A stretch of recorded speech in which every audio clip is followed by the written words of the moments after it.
Hello friends, 2025 એટલે કે નવો વર્ષની શરૂઆત થઈ ગઈ છે અને નવા વર્ષમાં મેં આજે મીઠાઈથી શરૂઆત કરી છે. આજે આપણે પરંપરાગત આપણી મીઠાઈ એટલે કે સુખડીની મીઠાઈની રેસિપી જોશું. આજે આપણે શિયાળા સ્પેશિયલ સુખડી બનાવીશું, જે એકદમ પોચી અને એકદમ ઓછા ઘીમાં મેં બનાવી છે. તો ચાલો આજે ફટાફટ જોઈ લઈએ શિયાળા સ્પેશિયલ સુખડીની રેસિપી. તો આ સુખડી બનાવવા માટે મેં આટલી વસ્તુનો ઉપયોગ કર્યો છે. આપણે આગળ જણાવતી જઈશ તમને કે કઈ કઈ વસ્તુ મેં કેટલી લીધી છે. તો હવે એક કઢાઈ લઈ લેવાની અને એમાં 1 કપ જેટલું ઘી લઈ લેવાનું, કે પછી કોઈ પણ એક વાટકીનું માપ લઈ લેવાનું. ઘી લઈ લેવાનું અને એને ગરમ કરી લેવાનું. ગરમ સરસ મજાનું થઈ જાય એટલે એમાં આપણે 2 મોટી ચમચી જેટલો ગુંદર ઉમેરી લેવાનો છે. ગુંદર તમારી પાસે જે પણ હોય એ ઘરમાં તમે લઈ શકો છો. મેં એકદમ ઝીણો આવી રીતે કણીવાળો નાનો આવે છે એ લીધો છે અને એને આપણે સરસ મજાનો તળી લેવાનો છે. ઘીમાં સરસ ગુંદર તળાઈ જાય ને એટલે આપણે એને નિતારીને લઈ લેવાનો છે. પણ ગુંદર કાઢતા પહેલાં ધ્યાન રાખજો કે એ સરસ મજાનો શેકાઈ ગયો હોય ને ફૂલાઈ ગયો હોય તો જ એને તમે બહાર કાઢજો. તો તમે જોઈ શકો છો સરસ મજાનો શેકાઈ ગયો છે ગુંદર. હવે આમાં આપણે અડધો કપ જેટલા ડ્રાયફ્રૂટ ઉમેરી દઈએ છીએ.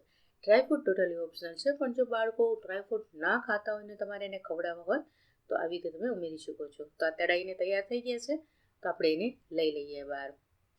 હવે આ કઢાઈમાં ઘીને સરસ ગરમ કરવા દેવાનું અને પછી એમાં લોટ ઉમેરી દેવાનો. મેં અહીંયા 1.5 કપ એટલે કે 1.5 વાટકી જેટલો લોટ લીધો છે. તમે જે પણ વાટકીથી ઘી માપ્યું હોય એમાં આપણે 1.5 ગણો લોટ ઉમેરી દેવાનો છે અને લોટને સ્લો ટુ મીડિયમ ફ્લેમ ઉપર આપણે શેકતું રહેવાનું છે. તમે જોઈ શકો છો ઘી બધું જ એને એબ્ઝોર્બ કરી લીધું છે. આપણે એકદમ ઓછું ઘી ઉમેર્યું છે એટલે આવી રીતે કોરો થઈ ગયો હશે લોટ. પણ જો તમારે હજી થોડુંક વધારે ઉમેરવું હોય અને છોકરાઓને ખવડાવવું હોય વધારે ઘી, તો તમે થોડુંક હજી વધારે પણ ઉમેરી શકો છો.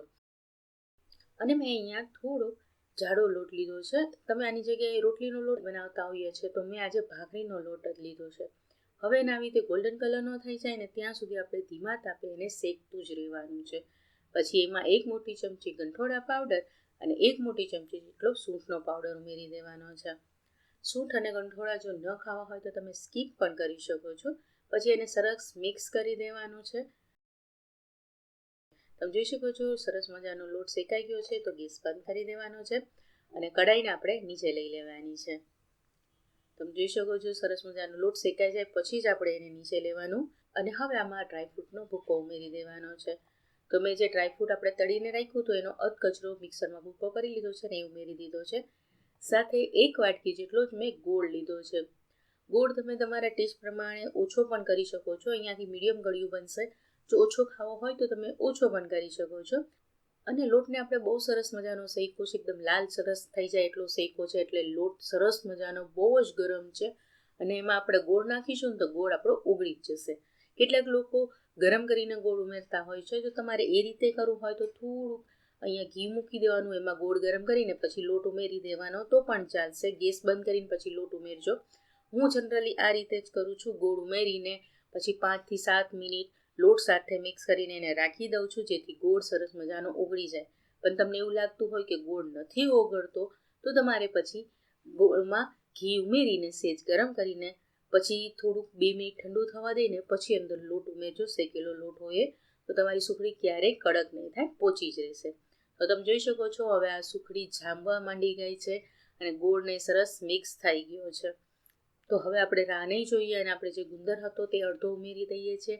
અડધો મેં ગાર્નિશિંગ માટે ઉપરથી રાખ્યો છે. ઇવન તમે આ ગુંદ મોટો કણીવાળો લીધો હોય ને તો તમે એને વાટકીથી કે લોટાથી એને પહેલાં ખાંડી લેજો અને પછી આમાં ઉમેરી દેજો, તો એકદમ પાવડર થઈ જશે ને ખબર નહીં પડે કે ગુંદ છે. પછી થાળીમાં ઘી લગાવી લેવું અને એમાં સુખડી પાથરી દેવી. તમે જોઈ શકો છો મેં ઘી એકદમ ઓછું ઉમેર્યું છે એટલે તમને લોટ અત્યારે બંધાયેલો નહીં લાગે. એટલે થોડોક એને દબાવીને આવી રીતે લીસો કરી દેવાનો અને પછી જ ઉપરથી જે આપણે ગુંદ થોડાક રાખ્યા તે ગાર્નિશિંગ તરીકે કરી દેવા. તો તમે જોઈ શકો છો આપણી સુખડી બનીને તૈયાર થઈ ગઈ છે. હવે એને ઠંડી થવા દેવાની 10 થી 15 મિનિટ, કે તમને જ્યારે પણ જેટલું પણ ઠંડી થવા દેવી હોય એટલે એને ઠંડી થવા દેવાની અને પછી આપણે એના કાપા પાડી લેવાના. હું તમને અત્યારે 2 કલાક પછી એના કાપા કાઢીને બતાવી રહી છું. 2 કલાક પછી પણ તમે જોઈ શકો છો એકદમ સોફ્ટ સુખડી બની છે. આ રીતે બનેલી સુખડી હંમેશા સોફ્ટ જ બને છે, તો ચોક્કસથી ઘરે ટ્રાય કરજો. અને તમે કઈ અલગ રીતની સુખડી બનાવો છો ને તે પણ મને ચોક્કસથી કમેન્ટ કરજો. સાથે રેસિપી સારી લાગી હોય તો વિડીયોને લાઇક શેર કરી દેજો. ચેનલને સબસ્ક્રાઈબ ન કર્યું હોય તો સબસ્ક્રાઈબ કરી દેજો. અને આવી બીજી કઈ રેસીપી જોઈએ છે તે પણ કમેન્ટ કરીને ચોક્કસથી કહેજો. તો આપણે મળીશું નેક્સ્ટ રેસીપી સાથે. ત્યાં સુધી તમે એન્જોય કરો આ સુખડી. Bye bye. Thank you. જય શ્રી કૃષ્ણ.